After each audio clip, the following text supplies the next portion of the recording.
সাংবাদিকদের কপালে চুমু দিতে চাইলেন বাংলাদেশ জামায়াতে ইসলামের আমির ডক্টর শফিকুর রহমান। সম্প্রতি একটি প্রভাবশালী দেশের এক কূটনৈতিকের সাথে বৈঠকের ঘটনা টেনে জামায়াতের আমির বলেন, দেশের এক প্রভাবশালী কূটনীতিক আমার সাথে সাক্ষাতের শেষ পর্যায়ে এসে বললেন, আপনারা তৈরি থাকুন, যদি জনগণের সমর্থন নিয়ে আপনারা দেশের সেবার সুযোগ পান তাহলে মিডিয়ার একটা অংশ আপনাদের উপরে ঝাঁপিয়ে পড়বে, তখন আপনারা কিভাবে মোকাবেলা করবেন?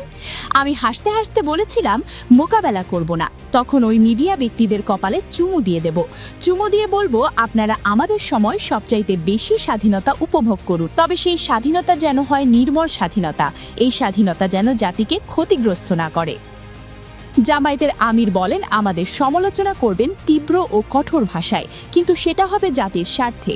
আমাদের ছাড় দিবেন না, ধরবেন ভালো করে ধরবেন, এমনকি হাতে ছাই দিয়েও ধরবেন, কোনো সমস্যা নাই, কিন্তু ধরাটা যেন ন্যায়সঙ্গত হয়, এটুকুই শুধু আমাদের অনুরোধ।